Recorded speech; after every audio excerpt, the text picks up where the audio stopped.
Welcome back to the Environmental Law Monitor. I'm your host, Daniel Pope. This podcast is brought to you by Bracewell LLP's Environment, Lands, and Resources Practice Group, and it's a place for thoughtful conversations. We have conversations ranging from the latest developments to perennial topics like litigation, enforcement, and compliance assurance. We're glad you're spending some time with us today.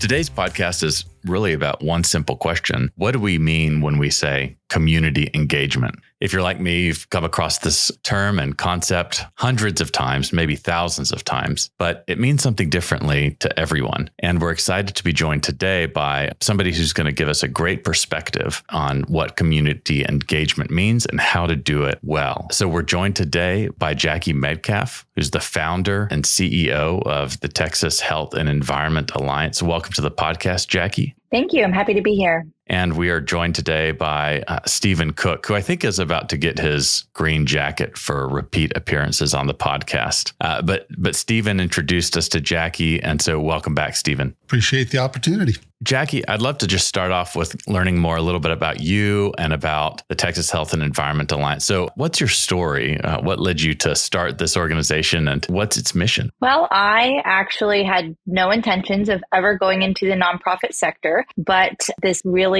came into my life and there was no denying that founding a nonprofit and doing this body of work was absolutely essential. So I back up a little bit. I moved to a small town on the east bank of the San Jacinto River when I was a preteen, and my family moved there for a life on the river and recreating. And within a year of moving there, I started having joint issues and I was having unexplainable digestive issues, and I ran hurdles, and I'd run hurdles for 6 years and thought about going to college, was looking at different schools to run track. And I thought, well, by the time I'm in my mid-20s, I'm going to have my knees replaced if I keep running hurdles. So I moved to Southern California. I wanted to model, and so that's what I did. During my time there, my dad kept getting sick, just east of Houston, and it was difficult to just pick up and come home every time he was sick. And little did we know way back then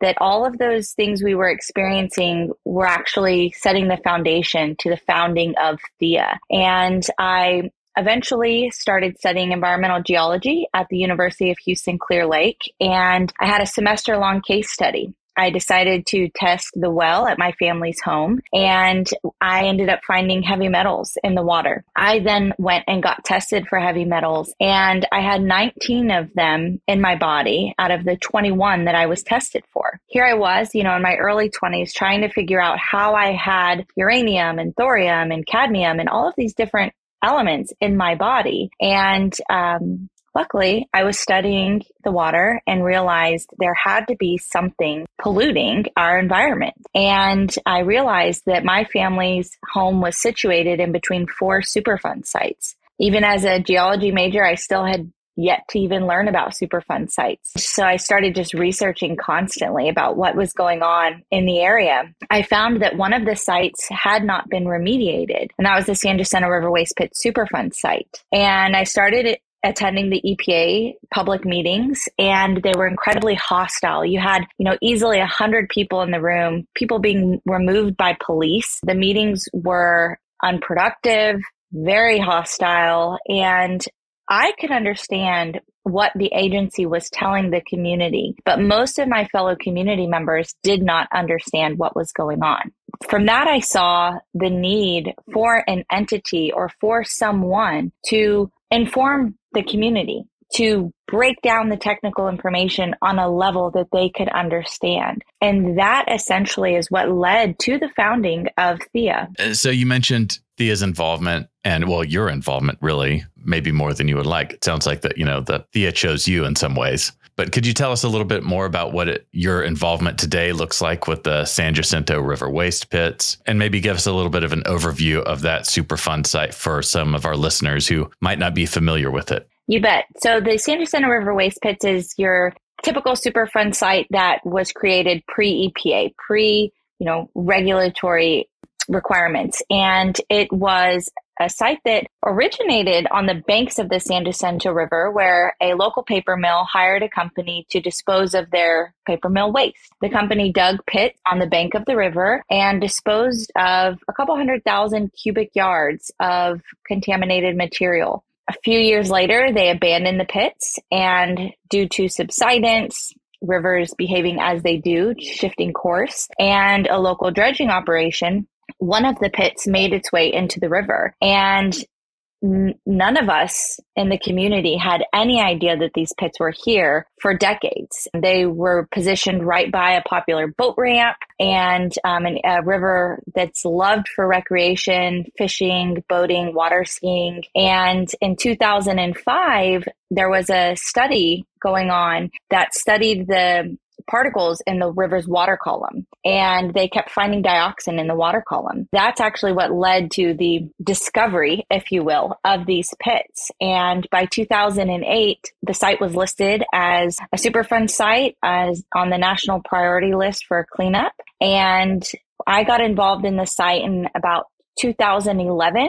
During that time, again, most of us in the community remained in the dark. We were not engaged in the process, and there was a temporary cap being constructed on the northern pit. So there's two primary pits. There's the northern pit. It sits in the river just north of Interstate 10. And then the southern pit, which is, as it sounds, just south of Interstate 10 on a peninsula of land. And there was construction going on at this northern pit. And most of us in town thought they must be building up the land to put some sort of restaurant. And we were excited. We thought, oh, we're going to get a restaurant we can pull our boats up to, and this is going to be great. Little did we know that was actually an incredibly contaminated waste site. None of us had a clue. And it was a small town. And so everybody was buzzing about what was going to be put on this little area of land. And not long after that is when people started really recognizing that that's a Superfund site. And there's dioxin contaminated waste in that site and around that site. Jackie, you mentioned telling your story about attending the EPA meetings. Having been at EPA and doing those meetings, we talk about community engagement. You said you kind of understood what was going on, but the rest of the community didn't. What was the struggle there? Why wasn't the message of EPA getting through to the people? I think the agency historically has been spread very thin. And a remedial project manager might have multiple Superfund sites that they're working on. And so what we often see is community engagement is not done very intensely. There's a little bit that is done, but it's more checking boxes. And so most of the community members were not even aware that there were public meetings. The public meetings are required to be posted in the local newspaper, but back then they would be posted the day of the meeting. And so the meetings were, one, very little notice, but then also the timing of the meetings. Sometimes the meetings would start at 5:00. People are just getting home from work at 5:00. So the notice was short. The timing wasn't great. And I think that left a lot of people in the dark, but also the notices and the way that the outreach is conducted doesn't express any type of urgency or really relevance. Oftentimes, it's more of a defensive notice saying, here's an issue, but don't worry, nothing's wrong. So people don't take them seriously. They disregard them. And oftentimes, if they get something in the mail, they're disregarding it as junk mail because it says it has no relevance to their property. So folks weren't just simply across the board being informed in a way that it was meaningful for them. You used the word intensity or intensely. So what is your thoughts on community engagement? Is this something that needs to be happening? It is daily? What's the content? Help us understand how do they hear what's being told by them, whether it's by the PRPs at the site or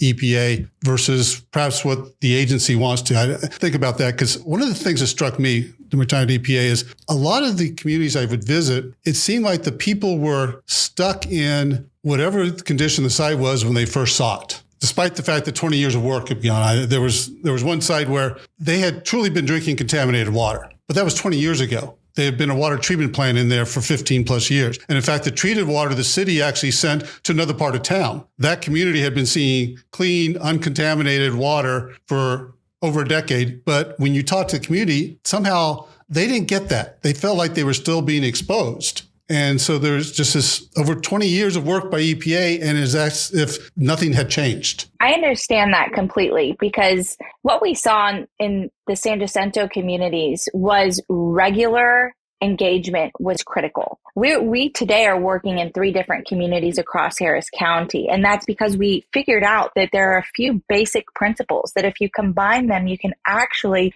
impact this process in the communities in a positive and meaningful way. And we struggle with the same thing in the beginning. The first few years of working with the community is difficult. And I'm not just saying 1 or 2 years. I mean 3, 4 years it actually takes to have a regular presence to be able to transform the people's understanding, because you do see folks who really struggle to move past that initial understanding and realize what the situation is today, and recognize also we can't go back, right? We're never going to fully understand or be able to go back, but this is the situation right now, and here's how we can move forward.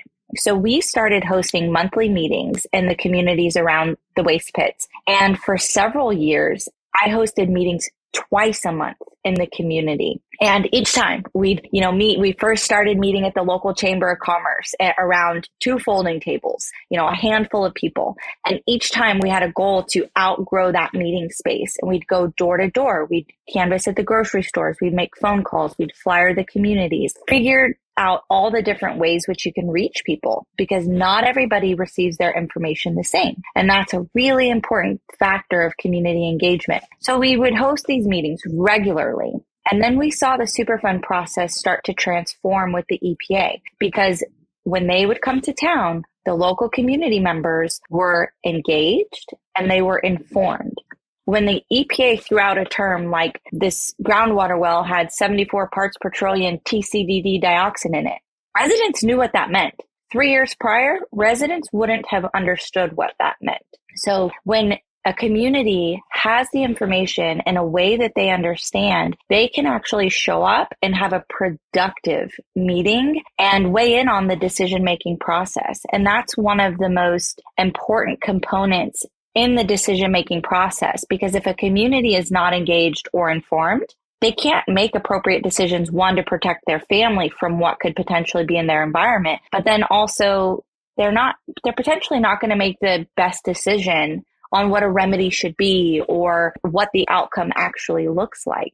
And this case of the San Jacinto site, we actually organized over 55,000 supporters for our position, which was to strengthen the proposed remedy. And in 2017, after Hurricane Harvey, EPA's previous administrator, Scott Pruitt, actually signed the record of decision for exactly what Thea and the 55,000 plus supporters were asking for. And that was to clean up the site to a residential level. The proposal was to clean up the site to an industrial level, because if you just exit the freeway, it looks really industrial. But to those of us who live there, we know just a block away is the nearest home, and that most of us love boating on that river or just going north of there to the beach area on the river where, most of us spent so much time growing up.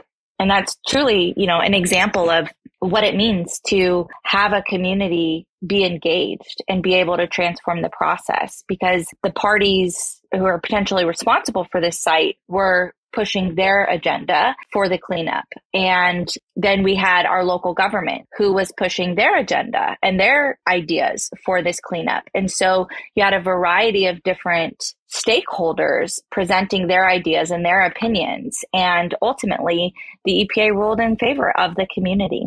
So Stephen's question's about how EPA engages with communities well. But I think a big part of the story of community engagement and effective community engagement is how companies or industrial groups engage with communities as well. And so, Jackie, in your experience, are there companies or industrial groups that do this well? And if so, what are some common characteristics of those that do? Well, I actually don't have any experience with companies that do this well. Several of the sites that I've worked with throughout the past, 10 plus years, the companies have an incredibly adversarial position and have not remained objective in this process or even willing to show up and be a part of these community meetings. And I think that's step one, right, is showing up. And there is one community that we work with, Houston's Greater Fifth Ward, where if I have had any experience at all with a company doing outreach well, I would say it is there. Because step one,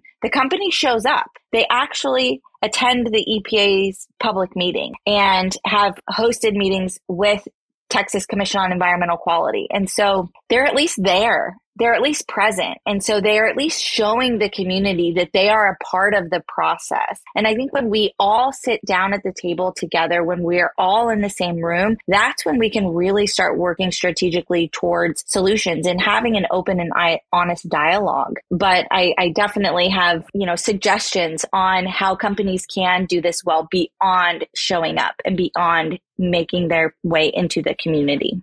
It strikes me, Jackie, that if a company is going to advocate for a more cost-effective approach to a particular facet of a cleanup, being in the room where you can talk with community members to get them on board would be a really effective way to, advocate for a company's interests while also engaging the community and getting them on board. But if you're not in the room, then your proposal just seems like paper flying into a meeting. What are some other characteristics or what are some other things that you see there being a positive role for companies getting engaged with communities and engaged in the process? It's important for companies to go into these processes with more than just the agenda for meeting their bottom dollar, meeting the bottom line, right? Because what costs the least amount up front might actually cost much more over time. So for instance, of the San Jacinto site, you have contaminants that the EPA estimated would remain toxic for over 750 more years. That's what the community's thinking about. So going into the communities, thinking about the long-term impact here, not just the next quarter, not just,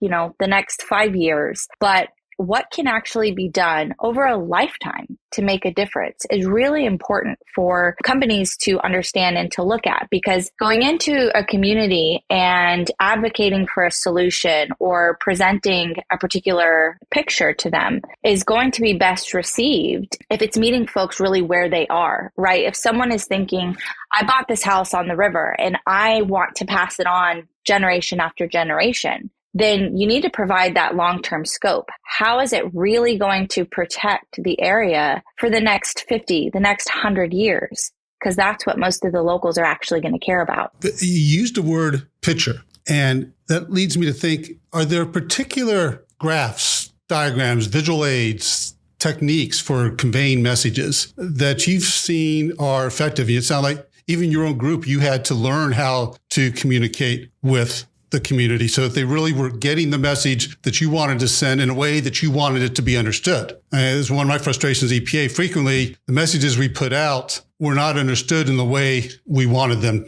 to be understood. They weren't received as we intended. And so you have any ideas on that? What works in helping communities to really understand the picture of the site?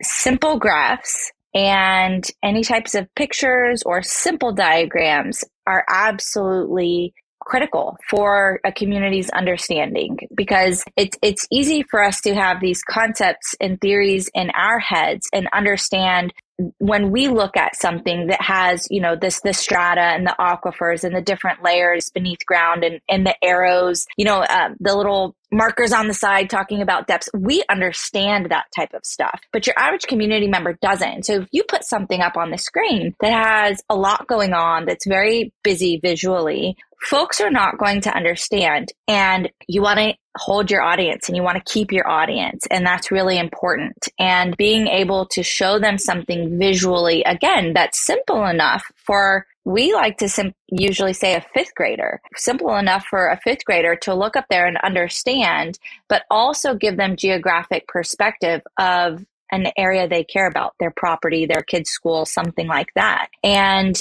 really, as they say, a picture is worth 1,000 words. It's true. So being able to show them through something other than putting up a PowerPoint with nothing but bullet points and expecting them to read everything and listen to you at the same time, that's not going to keep your audience because it's already so high level. You've really got to bring it down with simple images that they can understand and understand quickly.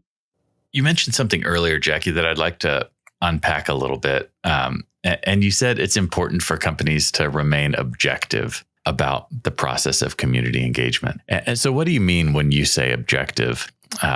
It sounds like that's probably not objective about the economics of a cleanup as far as the company sees it. But tell us a little bit more about what you mean by that. Sure, I would love to. So when I say that companies should remain objective, I mean that they need to be open to more than just the solution that fits the bill, that fits the amount of money that they want to spend on that particular cleanup. They have to think beyond that and at least be open to having discussions beyond that and looking at things holistically. Here's an example. At the San Jacinto site, the community for years said there's no way those pits are only 12 feet deep. You had residents who would have firsthand accounts and say, no, I've seen the old engineering drawings, or my uncle worked on that site and told me they went down 20 feet. You'd have these real life accounts, and the companies and EPA were saying, no, those pits are only 12 feet deep. So guess what? When the record of decision was signed, it was to clean up to a recreational standard down to 12 feet deep. Well, then when we entered into the remedial investigation, they found that in areas, the waste was almost 30 feet deep. And so now that's a huge problem with the path that this site set out for the cleanup. But had they been willing to hear the community's concerns and what the accounts they claimed, and not just so narrowly focused on the agenda at hand, we could have 7 years ago worked towards a remedy that would be more inclusive, something that would be perhaps even done by today, had we known back then the full extent of the site. But the process lacked objectivity because they were so narrowly focused on the absolute cheapest cleanup and not really what's best at the site. And then, I'll give an example at a Superfund site that we work with, an orphan Superfund site where there's not a polluting entity. That's a whole other issue of lacking objectivity, because then you just have the EPA hiring a contractor directly themselves, and you don't have that third party, the potentially responsible party, bringing in their opinions and their viewpoints. And so either way, when you have a company involved or you don't, you can still wind up with the process lacking objectivity. And at the end of the day, there's no set of knowledge that is more important than the local communities, because they've lived there. They've been there. They know so much about what goes on, and that should really be valued by companies in these processes. What you're describing it's more of a listening skill, getting EPA companies to listen to the community. How do you go about doing that? What does good listening look like to you? Yeah, you hit the nail on the head there with that one. And I think that one of the things companies can do better is bringing in people who are patient, people who have compassion and empathy and the ability to listen. One thing we see is the representatives often from our agencies, from companies involved with these sites, come in and they don't have the patience to listen to the communities. And first and foremost, oftentimes the residents are frustrated and they want to be heard. And it takes a lot of listening to get through the frustration to then actually be able to have more of a productive dialogue. And listening, first giving the residents and the stakeholders an opportunity to express themselves. And I don't mean passing around note cards and telling everybody that they can only put their questions or comments on a note card, but people actually want to be heard, right? They want to vocalize their concerns, their opinions, their beliefs, what have you. And having people in the room who are patient, who can have compassion and actually give a response to the resident that makes them feel heard. And what a representative from a company can do is beforehand, they can prepare those canned responses in their heads, right? It doesn't have to be, a very personal response like, I heard you and I understand your daughter, Sarah, has this cancer and I'm very sorry, which that would be wonderful, but that's not exactly what a community member is expecting. We're just expecting something beyond the thank you for your comment next type of response. Responding in a manner that actually allows the resident to feel heard, to feel that they made the best use of their time that evening or that afternoon, showing up, standing in line at the microphone, getting the courage to speak in front of their peers and say what they've had to say. Frequently, these public meetings are set up to where it is just a line of people making comments and there's no interaction with whoever's listening, whether it's an agency or the PRP or whoever. How effective is that? Should there be changes made to that kind of structure? Or because one thing I did learn at EPA was there is a lot of value to giving people their 3 minutes or 5 minutes to say their piece that as an engineer, you may not think because it doesn't make sense to you because I can't put that into an equation. But for community relationships, there truly is a value to letting the community air that frustration or that perspective in a public forum. It's really important that the public forum has more than the remedial project manager, more than just a technical expertise. Having a community involvement coordinator that can level with the community, that can speak to them on a relatable way is really important. And one thing that companies and the agencies often miss is setting the meetings up in a format that actually means something to the community. Know your community, right? If you were litigating, you're going to study the opposite side in depth. Study your community. Know your community. No community that we work with is the same. Nothing works exactly the same in each community. For example, in East Harris County, we know that we can have a meeting that starts at 6:30 and maybe we're going to start it at 6:35, but it's roughly going to be started on time. It's going to conclude roughly on time. And then you have to have about a half hour afterwards for folks to come up and ask questions to, the community involvement coordinator, the subject matter expert, what have you. Well, then go to the heart of Houston. The communities we work with there never start on time. So guess what? For those communities, have a half hour open house on the front end where people can come in on their own time as they choose and talk to those subject matter experts up front. And that way there's not the pressure to start prompt at 6:30 because most of the people aren't going to get there till 7. So meeting the community how they function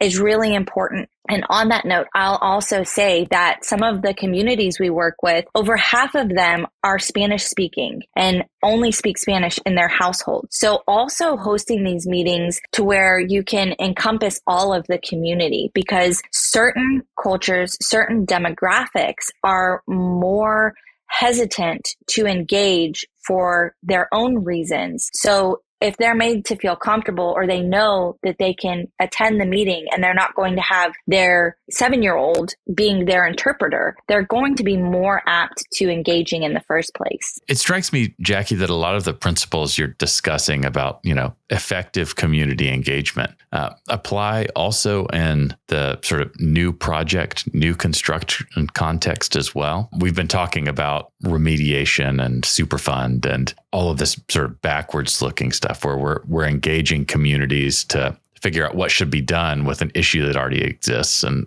we can try to understand it. But it also seems like a lot of your lessons, like engaging communities proactively, showing up with not just, engineers, but people with people skills, to quote Office Space, showing up and engaging communities would also be great if you're building infrastructure or you're expanding power plant facility. And so I hope that our listeners will take some of those lessons to heart as well. But one question I had was sort of the flip side of what you've been talking about, Jackie, and it circles back to your experience founding Thea and leading it over these past years. What can communities do better to voice their concerns effectively? We've been talking a little bit about how companies can listen better, how agencies can, host meetings that aren't a terrible time for, for public participation. But what can communities do better? What What have you learned? How have you grown in your leadership of the to better and more effectively advocate for community interests? One of the most important things that residents can do to advocate, for their community, to engage the variety of stakeholders in these different processes, is work on their messaging. Oftentimes, our residents, by the time they learn about something going on in their community, they have a lot to say. A lot of frustration, a lot of opinions, and confusion, frankly. So you might have a resident who means well and who could do really well at advocating for their community, but when they contact the elected official, or if they contact a company, they might contact them with a 7-page letter. And so tailoring their message, tightening up the message is really important so that you're communicating concisely and constructively in a way to where you're not just going to immediately turn somebody off. Because sometimes some of the people who up front could seem like maybe one of the crazies, if you will, could actually be one of the most important people to be talking to. You just have to cut through all of that. And so you mentioned, expanding a power facility, some of these other ways that the type of work I do, the engagement and the expertise I have could translate is getting in early to the communities and communicating before you actually break ground. Talk to them early on, especially if you want to avoid a headache down the road. An example, right now in Houston along Buffalo Bayou, there's a housing project going up. Right now it's a 400 unit structure that is literally mid-construction. It's already several stories high. It's being built. Well, now there is a ton of controversy circulating around this facility. Had there been early engagement, had there been more of an open process in the earlier stages, things might look differently for that structure right now. But right now, they just recently received several violations from TCEQ and are in a heat of controversy in the media and with our local and state and even federal officials. But folks weren't being communicated with upfront. Dan, if I could step in, it may be odd for the former industry attorney, EPA official, talk about community. Understanding the process. I actually learned this from a site up in Missouri. A group of mothers were heavily involved in this site, but it was 2 years into their involvement where one of the meetings,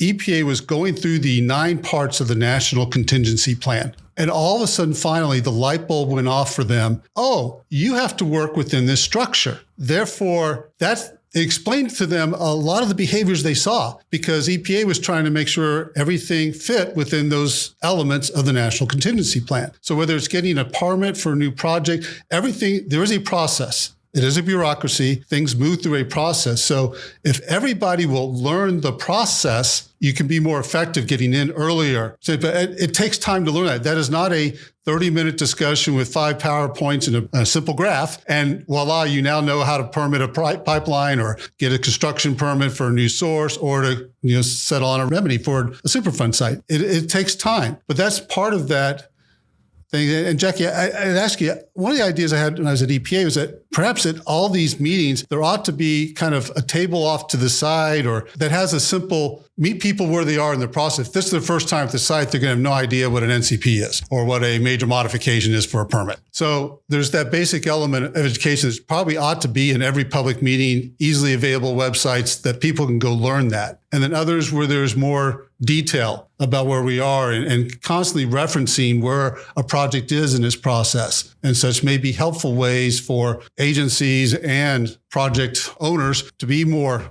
communicative and more helpful in their communication to the public. What are your thoughts on that? Stephen, I mean, I had that same thought as we were talking earlier. I've been here 5 years and combing through regulations and learning processes is difficult, even for an attorney who's, sort of a mid-level associate. And that's after 3 years of law school. I think that there's a real barrier to entry, not just in terms of learning about any particular site and what's gone on in the past. And goodness knows how expansive documentation at some of these Superfund sites can be, but also just learning the process, learning what RIFS means and all the many other niche jargon terms, right?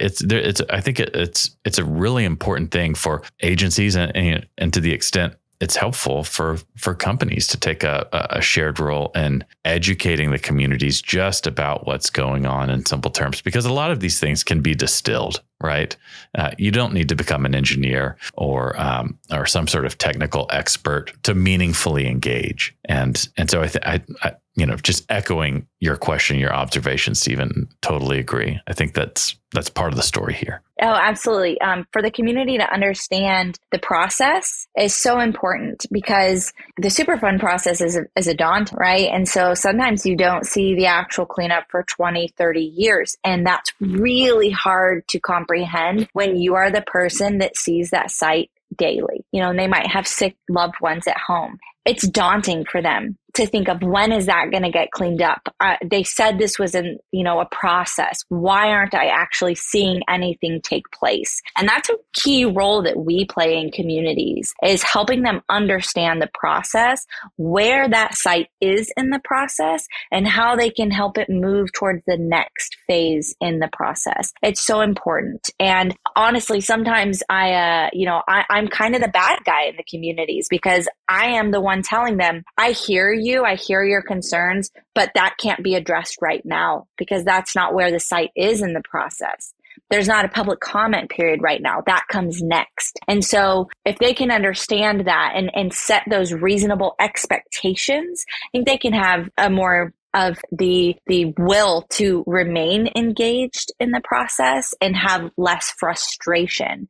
Also, with what both you, Stephen, and Daniel touched on, was it reminded me of how flexible presenters and the companies and the agencies should be when they come to a community, to be flexible and willing to get to know their audience. When you start a presentation, don't be afraid to say, raise your hand if you know what a Superfund site is. Raise your hand if you understand the importance of this power facility we're proposing to put in your community. Or then that way you can be flexible and be prepared to pivot initially. Because if you're going to give a 45-minute presentation on Superfund in the process and people don't even know what a Superfund site is, they're probably sitting there, and every time you say that word Superfund, in their head, they're like, what does that? So up front, be flexible and be prepared to give a definition right up front to meet them where they are. Jackie, as you've been talking, one of the things I keep thinking about is this phrase you see in like public relations a lot, that the cover up is always worse than the scandal itself. And whenever some celebrity or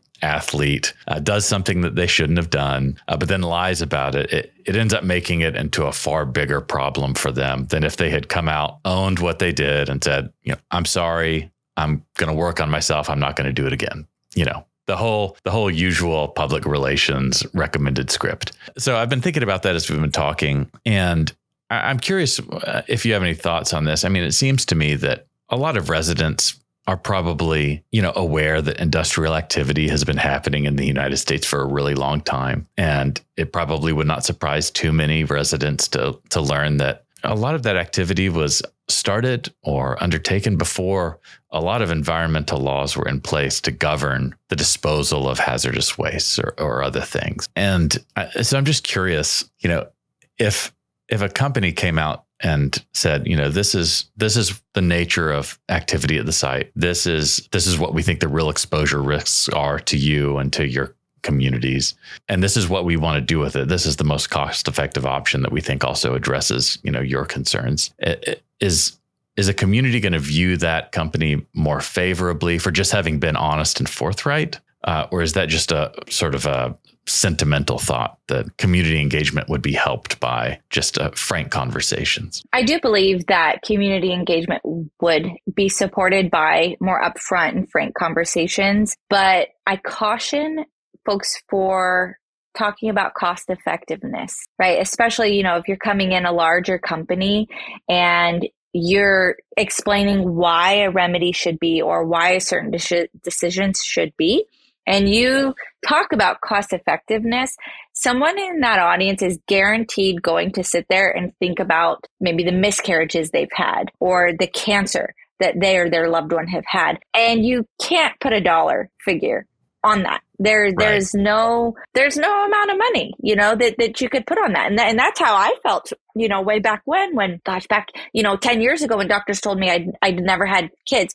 in my mind, when you come in and you talk about cost effectiveness, you can't put a dollar on potentially of taking that away from me, right? So let's talk about other parameters also, why, this is the best decision for the community. That's a very intriguing question, Daniel, and an important topic because money does play a role in all these things. I mean, and I don't think the community is unaware of that, but how you go about talking about it. And there are times to be candid. I'll share from my couple prior lives ago, a company I was working for had declared bankruptcy. An EPA calls me. We were in the middle of a big Superfund site up in Michigan. And they say, you need to come to the public meeting and present to the people what the company has done and what this means from a bankruptcy standpoint, that the money we were spending in the community was gone. We were done. It was going to be settled in bankruptcy court and such. And I show up in town. I get there early. And on all the stores downtown, there are signs about the public meeting. I go, okay, this is going to be interesting. And then there's a rally going on in the park across the street. I go, great. This is going to be a lynching. I'm thinking maybe I may not want to attend this meeting. Fortunately, I went over to the park and saw what those people were rallying about. It was a Tea Party rally. So it had nothing to do with the Superfund site. But I get to the Superfund site, and it was not the most comfortable situation to stand up in front of a room of 40, 50 people and explain all the good work we were doing and such is stopping tomorrow. We're done. That's not an easy message to communicate, but it helped because, one, it built credibility with the agency that, okay, we owned up, this is what we did. And it helped the community understand why we were walking away. And then later down the road, as we went through the bankruptcy process, had a conversation with the EPA, continuing to ask us to help out with certain things to help them transition to what the new model was going to be without our company involvement. And there is a place for candor and honest and straightforward, but leading with cost effective is probably not it. But technical issues that, we could, money does have to come in. Is there a way to talk about money, Jackie, that works or that at least explains to the community? Maybe nobody's going to be happy about it, but that topic's, it's there. Sure, absolutely. And it is one of the parameters that is considered when you're looking at selecting a remedy, right? The cost effectiveness. And it's going to come up, right? It's a huge piece of this. But I think that if you also discuss the other reasons why this makes sense that support it and it is cost effective rather than, we're doing this because this is cost effective. I think that's the best approach. And, you were spot on and coming in and owning the situation and then talking about what's next. Okay, so this happened. This is where we are right now, but here's what we're going to do about it is a really great approach for the community because otherwise, they just are left really frustrated and not really knowing where it could go. And then, with owning the situation, particularly for companies, joining in and like the victimhood is not really a great way to go. And I've seen that. I've seen it where, there's successor liability and a company comes in and goes, look, we weren't required to look under the hood. Okay. So you're basically like coming in with a community that feels like victims and basically saying you're one of them too, rather than look, we acquired this. Here's what we're going to step up and do about this. Well, Jackie, it's been wonderful to spend some time with you. I've learned so much talking with you for this episode, including that I may not be your leadoff hitter when engaging with the community. I'm going to continue to learn about ways to effectively talk about these things. And I think I really appreciate your thoughts on what things to be frank about and forthright about and ways to be sensitive to the real things that communities have experienced in connection with some of these sites.